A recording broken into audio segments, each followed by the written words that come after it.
আসসালামু আলাইকুম। প্রথমে জানাবো সংবাদ শিরোনাম। আমন এলে চালের দাম কমবে বলছেন খাদ্য উপদেষ্টা। অভ্যুত্থানে আহতদের দেখতে পঙ্গু হাসপাতালে বিএনপি নেতারা দিলেন অনুদান। যুক্তরাষ্ট্রের ভারপ্রাপ্ত রাষ্ট্রদূতের চায়ের আমন্ত্রণে বিএনপি নেতারা।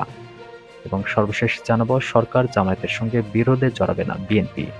শুনছিলেন শিরোনাম, এবারে থাকছে বিস্তারিত। আমন এলে চালের দাম কমবে বলছেন খাদ্য উপদেষ্টা।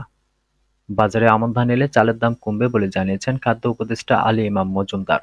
বৃহস্পতিবার দুপুরে খাদ্য অধিদপ্তরের সভাকক্ষে খাদ্য পরিস্থিতি নিয়ে সমন্বয়ের সভা শেষে তিনি একথা জানান। খাদ্য উপদেষ্টা জানান, চলতি বছর আমনের বাম্পার ফলন হয়েছে। 17 নভেম্বর রোববার থেকে আমন ধান সংগ্রহ করা হবে। এবছর 5.5 লাখ মেট্রিক টন চাল, 3.5 লাখ মেট্রিক টন ধান এবং 1 লাখ টন আতপ চাল সংগ্রহের লক্ষ্যমাত্রা নির্ধারণ করা হয়েছে। উপদেষ্টা বলেন, গত বছর চাল ক্রয় করা হয়েছিল প্রতি কেজি 44 টাকা, এবার 3 টাকা বাড়িয়ে নির্ধারণ করা হয়েছে 47 টাকায়। আর ধান সংগ্রহ করা হয়েছিল 30 টাকা কেজি, এবার 33 টাকা দাম নির্ধারণ করা হয়েছে। এবার 1.5 লাখ টন ধান ও গম আমদানি করা হবে। ফলে বলা যায়, বাজারে আমন ধান এলে চালের দাম কমতে শুরু করবে।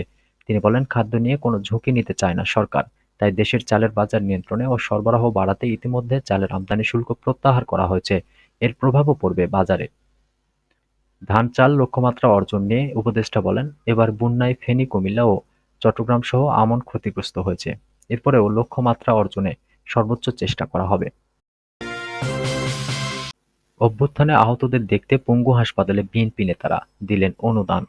বিএনপি ক্ষমতায় গেলে অভ্যুত্থানে আহত ও নিহতদের পরিবারকে পুনর্বাসন করা হবে বলে জানিয়েছেন দলের জাতীয় স্থায়ী কমিটির সদস্য সালাউদ্দিন আহমেদ। তিনি বলছেন, ছাত্র জনতার আন্দোলনে আহতদের চিকিৎসা মোটামুটি হলেও তারা তেমন আর্থিক সহযোগিতা পাননি।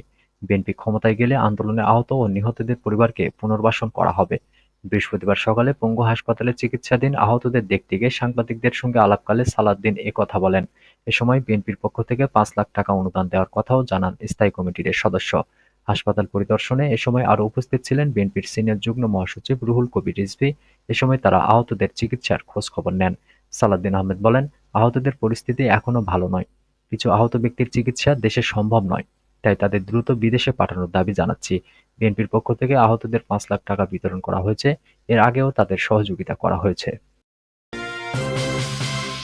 যুক্তরাষ্ট্রের ভারপ্রাপ্ত রাষ্ট্রদূতের চায়ের আমন্ত্রণে বিএনপি নেতারা। চায়ের আমন্ত্রণে মার্কিন যুক্তরাষ্ট্রের ভারপ্রাপ্ত রাষ্ট্রদূত এমএস মেগান বৌলুদ্দিনের গুলশানের বাসায় গেছেন বিএনপি নেতারা। বৃহস্পতিবার সকাল 10টায় রাজধানীর গুলশান 2-এ রাষ্ট্রদূতের নিজ বাসায় বিএনপি মহাসচিব মির্জা ফখরুল ইসলাম আলমগীরের নেতৃত্বে একটি প্রতিনিধি দল সেখানে যায়। বিএনপির মিডিয়া সেলের সদস্য শাহরুল কবির খান এ তথ্য নিশ্চিত করেছেন। তিনি জানান, সকাল 10টায় মার্কিন যুক্তরাষ্ট্রের ভারপ্রাপ্ত রাষ্ট্রদূতের বাসায় চায়ের আমন্ত্রণে গেছেন বিএনপির মহাসচিব মির্জা ফখরুল ইসলাম আলমগীর, স্থায়ী কমিটির সদস্য আমির খসরু মাহমুদ চৌধুরী ও সাংগঠনিক সম্পাদক শামা ওবায়েদ। সরকার জামায়াতের সঙ্গে বিরোধে জড়াবে না বিএনপি। অন্তর্বর্তী সরকার, জামায়াতে ইসলামী ও গণ আন্দোলনের ছাত্র নেতৃত্ব তিনটি পক্ষের সঙ্গে এই মুহূর্তে কোনো বিরোধ বা বিবাদে না জড়ানোর কৌশল নিয়েছে বিএনপি। আগামী জাতীয় নির্বাচন সামনে রেখেই দলটির এই কৌশল। বিএনপির নীতি নির্ধারণী নেতারা মনে করেন, সরকারের সঙ্গে সম্পর্ক যেমনই হোক তাদের হাতে রেখেই নির্বাচনী সড়কে উঠতে হবে। এজন্য সরকারের উপর রাজনৈতিক চাপ তৈরির কৌশল বজায় থাকবে। তবে এখনই সরকারের সঙ্গে চরম বৈরিতায় যাবে না দলটি।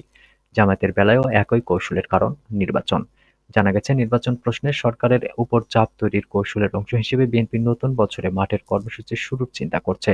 এর আগে তারা রাষ্ট্র সংস্কারের 31 দফা প্রস্তাব জনগণের দোরগোড়ায় পৌঁছাতে চায়। এ লক্ষ্যে দলটি শিগগিরই 10টি বিভাগীয় শহরে দলীয় প্রশিক্ষণ কর্মশালা করবে। তাদের 31 দফা সংস্কার প্রস্তাবের মুদ্রিত পুস্তিকা সরবরাহ করবে। মাঠ পর্যায়ের নেতারা এই সংস্কার প্রস্তাবগুলো নিয়ে সারা দেশে গণসংযোগ করবেন। এরপরই মার্চ-এপ্রিল থেকে নির্বাচনের দাবি তুলে মাঠের কর্মসূচিতে নামতে চাইছেন বিএনপি নেতারা। সংশ্লিষ্ট ব্যক্তিরা জানান, এই ধারাবাহিক কর্মসূচির লক্ষ্য অন্তর্বর্তী সরকারের কাছ থেকে দ্রুত নির্বাচনের রোডম্যাপ আদায়।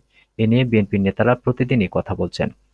8 নভেম্বর বিএনপি ঢাকায় যে বড় শোভাযাত্রা করেছে, এর মূল লক্ষ্যই ছিল সরকারের উপর নির্বাচনের ব্যাপারে চাপ তৈরি করা।